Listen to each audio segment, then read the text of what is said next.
Ladies and gentlemen, the first episode of the Bills Roundtable where we are over 1,000 subscribers, Kev. Right now, 1,090, Kevin. Fantastic. People found the episode after the fact. In just 4 months, we have 1,000 family members on this show, and we cannot thank you enough. I know the vast majority of you watch the replay of this episode, but we encourage. It's so much more exciting to be a part of this live. So do us a favor, hit that bell notification sign as well, so you can meet us live next time. Kevin, what's going on, man? How you doing? You know what, man? I'm feeling good. I mean, quite frankly, the Bills are in a good spot. They really are. They're in a good spot to win at least 2 out of 3, maybe even 3 out of 3 if needed, and go in where they always are, Dan. That's the number one thing. It feels a little different because New England's right there on them, but ultimately couldn't be happier with the way they finish. This is what they do every year. It's going to be crazy when the two favorites to win the Super Bowl are going to be in the 5 seed, the Bills and Rams. Crazy, right? I mean, it just goes to show you that, like, at the end of the day, the regular season doesn't really mean much if you can have the right path to the Super Bowl. Now, funny enough as well, because now that the MVP conversation is here, I was looking into it, and we haven't seen a quarterback win the award that didn't win their division since 2008 was Peyton Manning, and before him was Johnny Unitas, like back in the 60s. So I think this year, I'm not sure about you, I still think that these AP writers are going to give it to Matthew Stafford. As much as I could sit here and argue all day that, you know, with Josh Allen, I could make an argument for, I'm just going off of past behavior. But I think this is the year where we see that again, because I put something out about Drake May earlier this week that I think really upset some Patriots fans, but it's true. He is 0 for 13 in fourth quarter comeback opportunities. So I'm not sure if like clutch gene or clutch statistics are going to screw him over, but I'm thinking your 5 seed QB is ultimately going to walk away with the honors. It's what it feels like at this stage, one way or the other. And I guess there's time for either team to really take that thing back. The Bills' path is tough. Like, I have the 1 seed path put up. I just put it up. It's going to be a tough path to the 1 seed, the division. I mean, look, I want to see you need 2 rookie quarterbacks, one or the other, with a bad team to beat the Patriots. It's not likely. I mean, if you need a copy schedule for schedule, Dan, in my opinion, I think you need to go Jets, Dolphins, Dolphins, Jets to end this season for both teams. Like, it's completely unfair that you play different teams at different styles and different stretches and different parts of the season. It's not a good schedule. The Bills had to play the Patriots off of a bye, which already isn't a good schedule. Like, the Bills got it done, no excuses, but it's still statistically relevant when both of the head coaches are 15-0 combined off of the bye, like, and now 15-1. But ultimately, you saw this fast start. That had something to do with it. They were pulling off trick plays, as we talked about in the last episode. Check that one out. Yeah. But ultimately, the scheduling's weird. It should be Dolphins and Jets to end the season for both teams. That's the only thing that makes remote sense. And the Eagles game should have been where the Dolphins game was. It's pretty simple. It doesn't make much sense. Those are 2 completely different opportunities. Quinn, both teams are actively trying to lose. I'm sorry. Oh, yeah. Yeah, most definitely. I'm not entirely convinced that the Jets or the Dolphins even have a prayer in the winning. I've all but accepted the fact that we are either your 5th or your 6th seed. I haven't checked like the rankings of DVOA of where our most likely landing spot is. I think it was 5th last time I checked. But now I'm just positioning myself for a road win, because what we have up here is how we can get the 1 seed. But as far as playoff clinching, if I remember correctly, we just need to beat the Browns, and then we need one of those AFC South teams to lose, just one. And there's 2 matchups, where I would not be shocked in the slightest if it happened. The 49ers are playing the Colts, and then the Jags are going into Denver. So I think it's pretty clear, as long as we take care of business against Cleveland, your Buffalo Bills are a playoff team once again.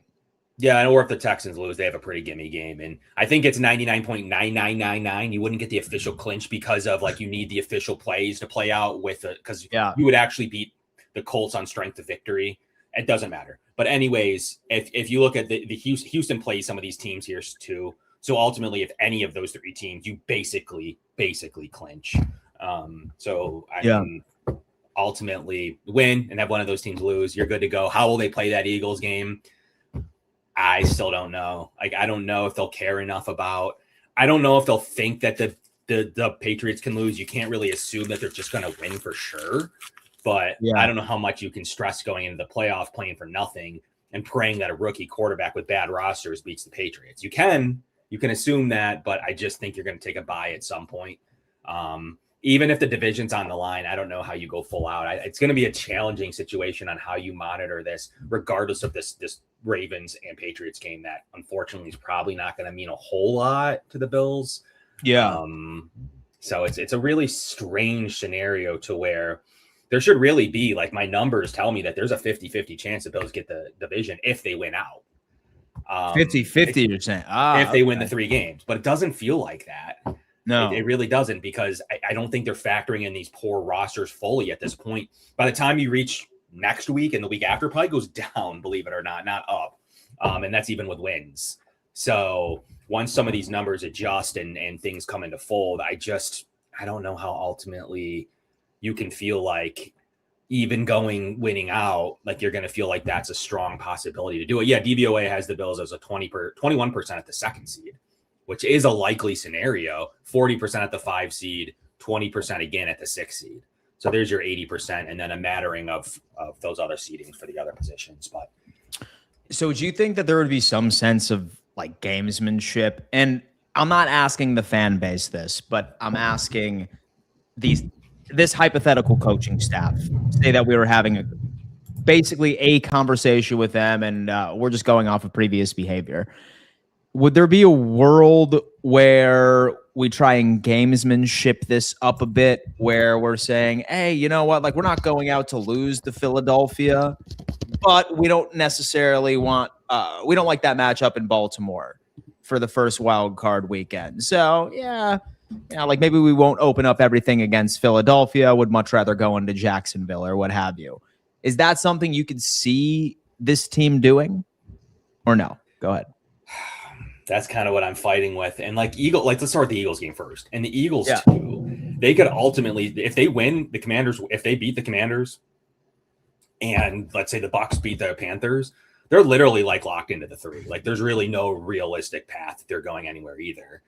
It's going to be super tough for them to even get close to the 1 seed. They need like a crazy laundry list of things to happen.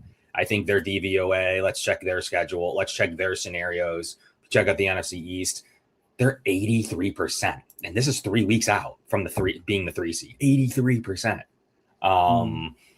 So they win this week. Tampa wins. They're just pretty much locked into 3. Will they even play? What a loss by the NFL with this game being in week 17. It's a total mess. Like I said before, it really needed to make this Miami, New York, Miami for each roster, because putting the Philly game here did absolutely nothing. I can't imagine either team are going to play this overly hard, with both teams maybe just playing for possibly at best 1 seed bump at most. How much can you go all out with your roster to do that, especially if you're Philly on the road and maybe in weather? I don't know. I probably wouldn't play many people if I was the Eagles based on this week's results. But to answer your original question, I think you rest players. I don't think you can play that week 18 straight up unless you really feel there's a legitimate chance at the 1 seed, not even just the 2. You need to be in the running for the 1 seed, and then all right. Like, I think it's possible you do take that more serious. Well, theoretically, I would say that the Patriots drop to the Ravens on Sunday Night Football. Yep. And say that the Bills end up taking care of business, obviously, like we beat the Browns and the Eagles. I still feel like we'd probably see all of our starters on week 18, right? Just in case. And it sucks too, because both of those games are being played at the exact same time, right? Yes. At the exact same time. Yep. And then that would determine it, right? Say that they ultimately end up losing to Baltimore. We win out. They beat the Jets. And then it comes to week 18, same exact record. I wonder if the Bills would do that. Like, maybe start their starters out for like the half and like they like go scoreboard watch and they're like, all right, guys, screw it. They could go. That's just such a risky business to be playing in, and to be like quarter to quarter essentially. Then you have to ramp up. I mean, you could always do that, and if there's like a legitimate chance, we've seen Josh Allen go sicko mode in the second half. if there's really that opportunity to take the division. But like I said, I really think the 1 seed needs to be in play to make that risk better, because then you're like actually risking an opportunity to be the 1. And maybe the Bills will feel like that 4 to 5 seed path is good enough. And to be the 5, you probably have to win out too. So maybe the Bills will feel like, all right, the 5 has never hosted the 6 or 7 in NFL history in the playoffs. So it's never happened. So does it really matter? You're probably going on the road for 3 games. But with this path this year, it's very possible that you feel like, based on who's where. But if some reason like the Colts sneak in, you're not going to feel overly good about them winning a game. If the Texans end up taking the division, it gets a little bit murky in terms of like these road teams winning, maybe beside the Bills. So I think regardless of which wild card spot you're in, you're going to have to go win 3 road games. I got these teams as pretty similar, from Denver to Jacksonville to New England. Like, there's a little nuance here, but it's not going to matter a ton. Honestly, the 5 seed helps, but just assuming you get to go into Pittsburgh and win by 20 again feels right, but it's just not how football works in a bad environment. And the next thing you know, look at the way the first half went against the Steelers. The Bills should win that easily, but it's just not a for sure gimme 100%. Maybe it's a slight bit easier than the other 3, but how much easier? It's up to the Bills to tell us what they think. But Dan, I don't feel like they'll go all out week 18. They have to have the 1 seed on the line to where you have a little bit more to play for than just a slip up by New England against the Dolphins in Boston, by the way. And so you would need an absolute like implosion from New England and then also Denver. You would probably need like the Patriots barely beating the Jets on the road. I mean, I think that's a likelier game for them to lose than at home against Miami. I really do. Miami with Quinn Ewers. From Texas. Like it's just like throw Zach Wilson out there, you know? Like, seriously? At least he has experience with cold weather. Zach Wilson has the best opportunity of the 3 in cold weather. I mean, Tua can't get it done. He just can't. I understand the move. He can get it done at home. If that game was at home, I'd feel pretty good about it. But ultimately, I think the Jets on the road, and if you could get a Tyrod game for some reason, but they're not going to want to win. The Jets are in the play for the first overall pick. Why are they going to go out and beat New England right now and play Tyrod? They're just not. Brady Cook is the closer, baby. He is closing the season down as the number 1 overall. He's closing down. They ain't playing him because they think they're going to win games. Man, maybe some deep-rooted franchise hatred between the 2 organizations. Possibly. Like light a fire under their ass or something. I mean, who knows? But you know what, guys? We haven't even started talking about this Cleveland Browns game. As far as their offense, Kev, I'm not so sure if like you're too concerned about this. No. I'm not a big fan of Shador. He's been struggling for the past 4 games. He's like dead last in most advanced metrics. I think the game plan against him is pretty simple. You run zone coverage and dial up blitz packages. That's what you do with the guy. He struggles with it tremendously. He's taken ugly sacks his entire career, even dating back into college. He's very clearly confused out there. Sean McDermott is like 9-3 against rookie quarterbacks. More interceptions thrown than touchdown passes. Hot take, I think this Buffalo Bills defense hands Shador Sanders an even worse performance than he had last week. Maybe not particularly on the turnover side of things, but as far as production, like EPA, like QBR, I think it's about to be a stinker. I'll go even a step further. I have a feeling that we see him benched by the 4th quarter. That's me. Kev, thoughts on Shador? On the road, 100%. Like, I would be with you. Like, the Browns have traditionally played like a slight bit better at home. Look, if you look at their home record, they only have a couple of wins there, but they've beaten some decent teams like the Packers. So like, it's a little tricky in any of these road games. That's back to the New England on the road to the Jets thing. Like, I seriously think that's their biggest chance to lose. I don't think there's a fundamental difference between those 2 division teams at this stage right now going into the final stretch. Obviously, the Dolphins have played better and are better roster. But in the final 3 games, I think the Jets have just as much of a chance to beat the Patriots than the Dolphins do.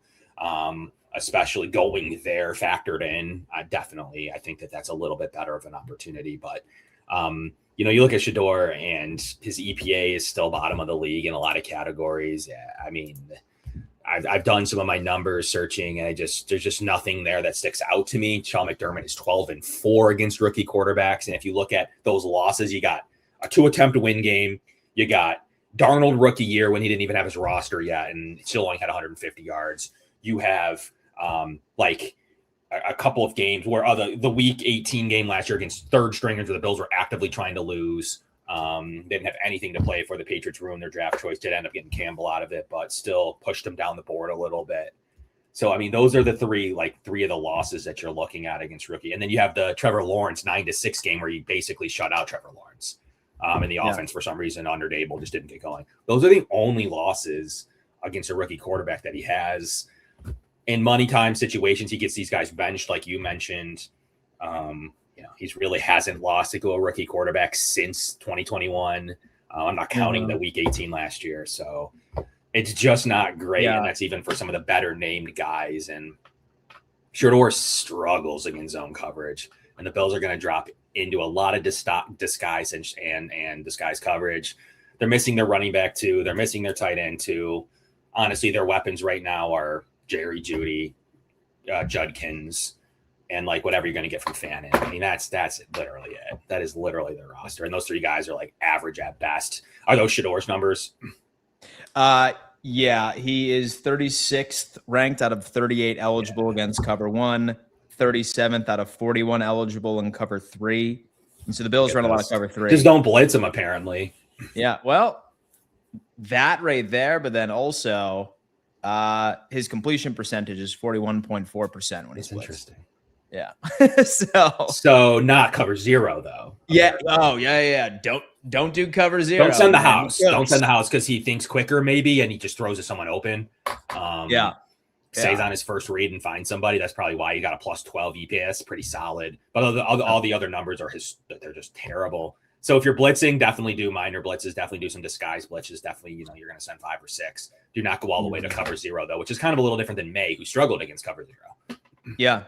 Yeah, man. It's funny how these young quarterbacks differ as far as their development is concerned. But I feel like that you and I, we don't think that if there is some world out there where Cleveland walks away with a W, it's going to be on the back of Shador Sanders and this offense having themselves a day. It's going to be the defense. And they have a very good defense. Exceptionally good. Great pass rush. It's largely a one-man show with Myles Garrett. He's on the way to potentially break the record. I hope it's not done against Josh Allen, but if so, whatever. Tip the cap. In my opinion, I think he's the greatest to ever do it. Solid run defense, although, funny enough, last week, Tony Pollard took them to the cleaners, well over 160 yards. And I found it funny because, when I was looking at this, Kev, I looked at some of the run concepts in which that Cleveland was very good against, right? I saw 11 personnel. I saw 12. I saw 13. I saw 21. And they were number 1 in EPA against each and every single personnel package all season. Yep. But last week, most of what we saw from Tennessee was out of 11 and outside zone, which is something that they were typically also pretty good at running to the right. You have 12 plus personnel. That was pretty successful with them as well. And then pull lead. So a lot of 11 outside zone and 11 pull lead concepts, which worked. So my plan is this. I do want to see Josh Allen, of course, end up stressing some parts of their secondary. I think that he can win with Khalil Shakir. I also would not be opposed if we end up giving Brandon Cook some more opportunities off to the outside. But how are we going to run against this team? Do you think that Buffalo, that's the game plan, is to go out there and test James Cook? Has Cleveland just gave up, you would say, where they're also trying to be screw it, we're going for a pick? Does that explain why they let up so much last week? Go off about this run game and how this team can attack it. Yeah, you're forgetting the Bears game too. 336 total rushing yards over the last 2 weeks. Talk about taking them to the cleaners. Pollard took them to the cleaners, obviously, but then you obviously have a combo of running backs last week that took them to the cleaners as well. Swift went for 98 yards. Guy, not quite as effective, but the team ran for 142 total yards. It looked too easy. The Browns just aren't able to win games on the road. They have one road win, but it's just not a good roster. They play a little bit better at home statistically, but they were taken advantage of. It's not been good since the last couple of weeks run stopping. And the Bills, we know, not even have the running game to do it, and the number one running game in the league, but they also have the offensive line to get it done. And you're missing Denzel Ward. Ultimately, that takes a huge bite out of their pass officially out. Yeah, he's officially out. So he was lying to the media. He's lying to the media. He's like, "Oh, I'm going to be out there on Sunday." Guess not. No. Yeah, you're talking about Myles Harden, Tyson Campbell, who's okay, and some variation of a rookie corner or a practice squad guy playing boundary 2. It's just not going to be helpful when it comes down to what the game plan is going to be for the Browns to stop the Bills. And then their O-line issues. You don't know if Keller's playing. You got Jack Conklin, the right tackle, out. It's going to be a mess there on their offensive side in general, but those are going to be able to run.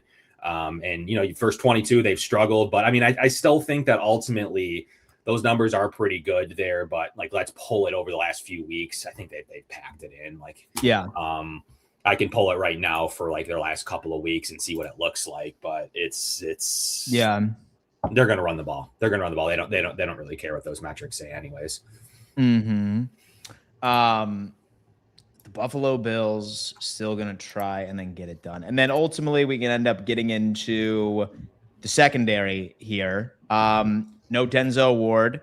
However, this is what we're going to expect from these guys. They run the most single high coverage in the league, 63.9%. And they run the most or 7th most man coverage in the league and 26th most zone coverage in the NFL. Yak, they're pretty good at tackling, I suppose, if like you're just looking at it from a yards after the catch side of things. And a little worse in the red zone, I would say. Top 10 in DVOA, top 10 in EPA and EPA per dropback. What are you thinking from this secondary and ways that you think this Buffalo Bills team can attack it? I think that there's plenty of opportunities to attack the second. Yeah, so I just pulled the run. So they're 20th now in the NFL, factoring in the last 2 weeks. Got it. So, the Bills are probably who they are lately, not who they are collectively. I like that. Unfortunately, it does not look like who they are lately is not the number one EPA rush defense that we've seen for pass. And it's probably stacked a lot by the good performance. They still got shellacked, but they put against San Francisco against McCaffrey. That probably boosted their EPA a little bit. But the Bills are so versatile passing the ball. We don't really feel like they are. Like, we feel like this is a terrible set of receivers and it's terrible all the way around, and they don't throw the ball particularly well. The Bills still are top in the league in explosives. Like, they find their tight ends better than anybody. We talked about it last week, I think, or earlier this week, with 3 tight ends in the top 20 in DVOA. Like, ultimately, like, the Bills are going to have a ton of matchups, in my opinion, all over the field. And, I really like what the Bills are going to be able to do in the middle of the field in this game. I think it's a Shakir game. I don't really care for Myles Harden at all. I think you're going to see the boundary receivers get open more than ever. I mean, Tyson Campbell's a pretty good matchup. He should fare well against whichever boundary receiver the Bills decide to play. But whoever's on the other side, / in the slot, / in 12 and 22 personnels, there's going to be clear advantages for the Bills on that side of the ball. But I wouldn't be shocked by like a sticky start or middle or end by the Browns defense. But like you said, will it matter? Will it be too little too late if it's at the end? But maybe they start with a sticky defense in the beginning, or maybe the Bills just run the ball to start with and then open up to pass if they really see fit. But the Bills are just going to run early and often. And if for some reason it's 7-7, 10-7, 10-10, maybe the Bills will decide to open up and find where they feel like attacking Myles Harden or feeling like Shakir and Dawson Knox are plus matchups in this game. There's too much to cover, and you can't just take away Diggs like you could before. Yeah, no, man, it's definitely going to be something where I think Buffalo goes into it. Maybe not a 30-plus point game, maybe not another 40 burger, but I think that the game plan is really just going to walk out with a win. Long methodical drives. I wouldn't be surprised if it's like a 24-9 sort of like situation. I don't trust this Browns team to at least drum up 9 points offensively. Say that they do score any more than that, then it has to be a defensive or a special teams touchdown. I haven't even looked at their special teams contributions or whether or not that like we have the matchup in that capacity. But I'm feeling pretty confident about this one. And so I really am. But go ahead. No, I was just going to say, I don't think there's anything that really jumps out at you that scares you. I think the Bills would prefer to have this game look exactly with a little bit better of a start, but exactly like that Steelers game. And that's ultimately that same score, even that you were saying. That's kind of like their ideal world is how it looks. A mess up by the quarterback at some point, maybe in the second or third quarter. I think that's ultimately the way that the Bills would like this thing to go, rather than some very great looking. The weather looks like it's going to be 20+ mile an hour winds, but 32. So are we sure Shedeur can play in that? I mean, we're going to see, but ultimately the defense is probably going to set up some points for the offense in this game, even if the offense stalls a little bit with their passing offense, et cetera. And so I think the big story here, like the big matchup I feel like everybody is going to be watching, is this absolute unit versus Spencer Brown. All right. Is he going to make his impact plays? Because Kevin and I have been spreading the propaganda for a long time that offensive line is a weapon, right? And Kev, I think people are finally starting to like dive in. I feel like people are finally starting to dive in on this when we ended up pointing out, and I did misspell Cromer's last name. Sincerest apologies. All right. It was a typo, ladies and gents, but this is absolutely true, folks. Number one at every single position, with the exception of the right tackle, Spencer Brown, who is third right now. Solid team, best time to pressure, 2.8 seconds. And out of all the sacks Josh Allen has taken, 19 of the 33 have been on him. If you were to take away those 19 fault sacks from Josh Allen, he would only have been sacked 14 times. And with quarterbacks that have played a similar amount of games, that would have been the least amount sacked quarterback in the NFL. So this offensive line, man, it's a damn weapon. I'm kind of hoping, Kev, that we hold Myles Garrett to 0 sacks on Sunday, so I could really go on a victory lap over this. But how do you anticipate this matchup going? Well, one thing I did want to bring up quickly, though, you asked about special teams. Funny part was Bills are 15, so they've been middle of the road to getting better, which is great. Good to see. Yeah, we wanted to. Yeah. And as we continue, where were we last year? Like 28th? Yeah, we were low. Yeah, so as we continue to rise toward the top, that's good to see. But the Browns, they're 32nd. All right, perfect. So between the 32nd special teams, they're not going to get a boost there. They're going to need their defense to win in the game. But as we look at, I'm the number one firm believer of the only time they've looked poor was in the second half against the Texans with both tackles being hurt. They probably should have sat them. But in the middle of a game when neither Alec Anderson had a whole week to practice at right tackle and Vandemark was swapping in at right tackle, but he's really a left tackle. I mean, Vandemark's really, to be honest, he's really Dawkins' backup. That's what Vandemark is. He's not quite as good on the right side, and he's not quite a swing tackle, in my opinion. That's why they activated Grable and put Alec Anderson out there and then looked good. So ultimately, they probably should have made that move in the Houston game. I will say that, but how can you fault them when you're doing 2 top 3 tackles? You take the total tackle pool and you have 2 of the top 6 guys. So I can't fault them for thinking they could gut it out. And if Dawkins said the right things and cleared concussion protocol, that's on an independent neurologist. That has nothing to do with anybody. And maybe Brown just couldn't get that arm ready. So I really think that Myles Garrett will get his. He's that good. Can the Bills do a handshake deal where Myles gets 1.5 sacks in turn for the Bills W? I think the Bills would take that all day of the week. But Bills are going to get extra hands on Garrett. He's used to it. I mean, the Bills are going to probably run another tight end over there to help out. But they have a pretty good D-line. But as you mentioned, it's a one-man show for the most part. They have a pretty promising rookie there as well. But, it's not an overly daunting number 1 and number 2 best pass rushers in the league. It's the number one guy overall, and then some role players. Yeah, man. So you need the 4 other guys to win, and then you're going to give wherever Garrett is, you're going to give him help. I mean, that's all you need to do as far as the D-line goes. Some short, quick passes, man, and do whatever you can. And do whatever you can to make sure that QB1 is completely fine. We ended up seeing an injury report. We have the full list of who is questionable, who is out.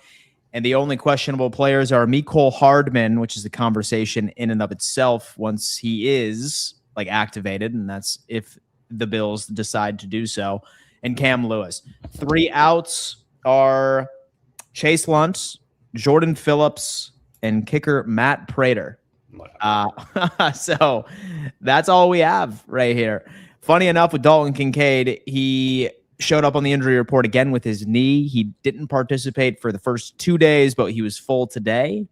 I don't know if this has been the same thing that's been bothering him for practically all season and even last year. And Sean was just like, dude, you're good. Just take these 2 days off and we'll just have you run through on Friday and you're good to go. But this is where we're at. My thought and my question to you, are you as nervous about the Michael Badgley pickup as I am? Go ahead. We'll see. Not as ecstatic about it, honestly. Yeah. I mean, Prater to me was solid. I thought he was starting to drop a little bit as the season went on. He's missed the same amount of extra points, honestly. So yeah, Badgley's hit his field goals. He gets a game chance. Like if he comes in and produces, he probably gets the Eagles game. If he produces there, probably gets the Jets game. If he produces there, the Bills will reevaluate how they're going to go how they're going to play in the postseason when it actually matters. But only because he does get a 3-game tryout that I'm not overly concerned with. If for some reason that Jets game means more than it could mean at this minute, we can have a conversation then on what the best move is. But at least for this Browns game, I guess he could have this 10-10 game where it's the game's on the line with this kick. I guess that's a conceivable outcome, but with Josh Allen, I would expect to put that on Josh. Why is he only scoring 10 points in this game when there's many questions to be asked? I don't think there's a scenario outside of like 3 to 4 missed field goals we can blame on Badgley, but watch that happen now. But other than that, I can't really. And why is the offense stalling so much in late in the season? There'd be so many other questions. There. You know, if you're going to trot out there and try to hit a 55-yarder, whatever. Makes it, he makes it, he misses it, he misses it. Like, what are we going to do about that? Like, we're going to try one before half or something, big whoop. But no, I'm not overly concerned, but I think that's a conversation for the Jets game. So he's money between 20 and 39. He's money. Okay. Well, he's money. But once you get over to 40 and afterwards, that's when the production comes up. And for the most part, he's predominantly been a dome kicker like his entire career, right? Like that's like where he was. He drafted from the Chargers, spent some time with the Colts. I think he was on some other dome team too as well. I think he played 4 games for the Bears one season. Yeah. I think that was it. But I don't know. I mean, hopefully with Prater, he's good. I've only ever seen speculation from Thigh Doc where he thinks that it's going to be about 3 to 4 weeks out. I heard McDermott say like 2 days ago that he was just out for this week. So who knows? Maybe Prater is even back next week. I don't know. He doesn't know. Thigh Doctor also said that Benford would be out for some random reason. I'm not really sure. So ultimately, he's just guessing. He has no idea. So honestly, like, I don't know that it's a fundamental huge difference. Like, I'd like to see what happens through the next 3 weeks before I make my decision on the 2 kickers. Yeah. I wish they I guess Bass was bad enough, or maybe they felt good enough about Prater to do that. But I was really hoping this is a time of year where his big leg does help. Like, honestly, he gets better. Like Bass starts super slow, but starting halfway through and on, he always gets better, minus the one KC kick he missed a few years ago. But other than that, he comes in with a usually clean bill later in the season. So I would have liked to see his big leg throughout this playoff situation, but they must have felt like getting it corrected now was the right move.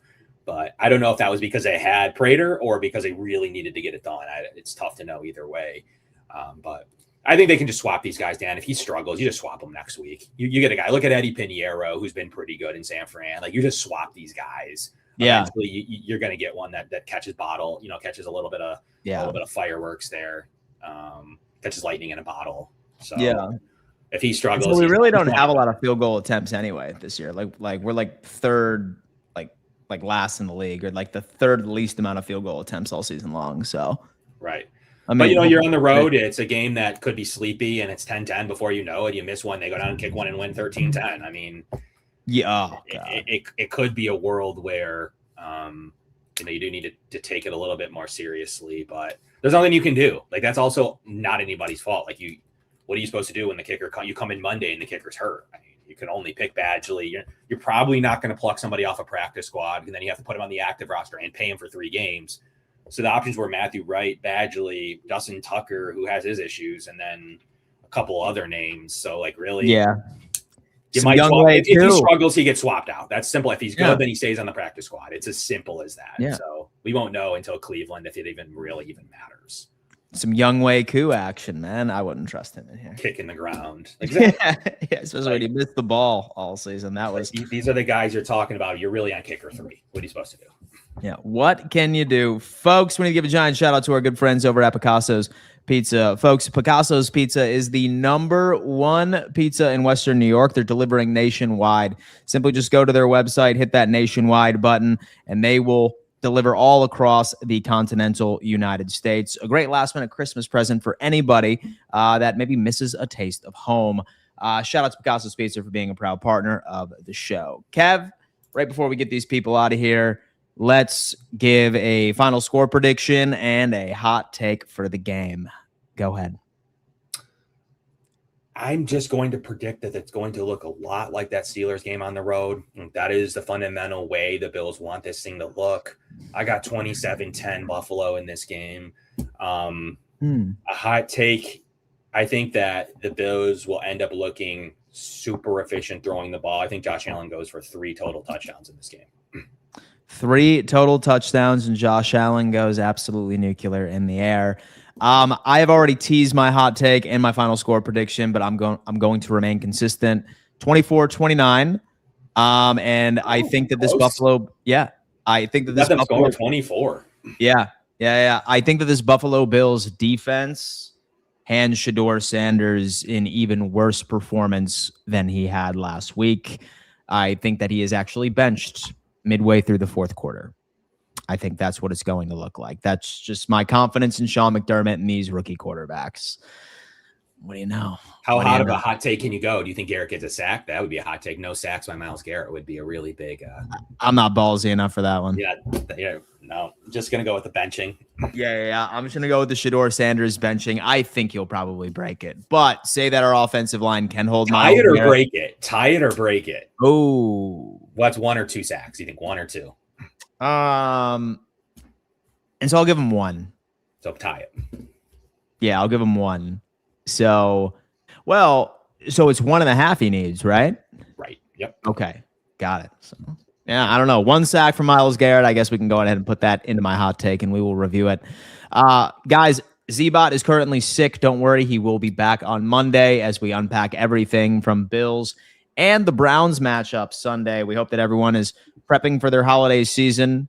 And again, we sincerely appreciate all the support that you have showed us on this channel for only being around for like 3 months right now. It's absolutely awesome. Kev, what do you got to say to the audience before we set them off? Let's see what Myles Garrett looks like. 21.5 sacks, 22.5 is the current record. So 1.5 gets it done. Do the Bills do a handshake deal to say, I'll give you 1, I'll give you 1.5 even, give you 2 if you need it. And then they pack it in. But either way, Garrett's going to reach it. It doesn't matter if it's against the Bills. I mean, all that's going to happen is it happens next week. So if he gets only a half of a sack or he ties it this week, he's going to get it next week. So it's not like it's week 18. But there's a lot to play for the Bills. There's a lot of scoreboard watching. I put on my path to the 1 seed. There's a lot of ifs or thens or that's that could happen too. So it's nothing an official path. Next week we could have more of an official path based on this week. Then we can actually see a very clean path. So it's really tough to say, do you root for Jacksonville? Do you root for Denver?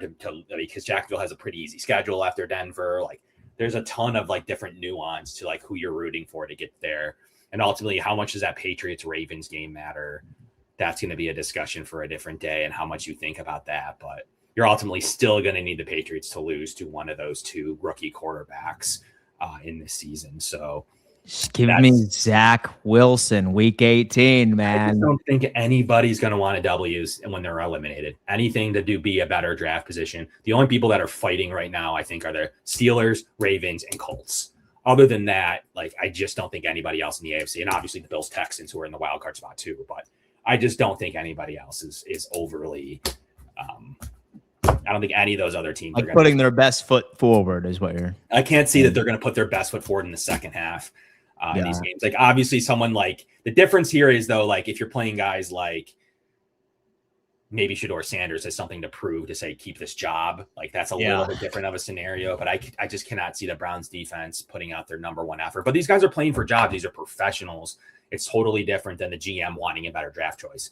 These guys want to keep their jobs. They want to keep their salaries. You can't go out there and put a stinker and just assume you're going to be able to keep your job when you get this new first overall pick. So it's a tricky situation, but one that I don't see much motivation in New York or Miami to help out anyway. I just really have no hope for either of those two teams. Damn. What can you do? Folks, thank you so much for tapping into another edition of the Bills Roundtable. We will be back on Monday unpacking everything we learned from the Bills and Browns game. Thank you so much. Subscribe and turn on bell notifications, and we will see you on Monday, same time, same place. Later.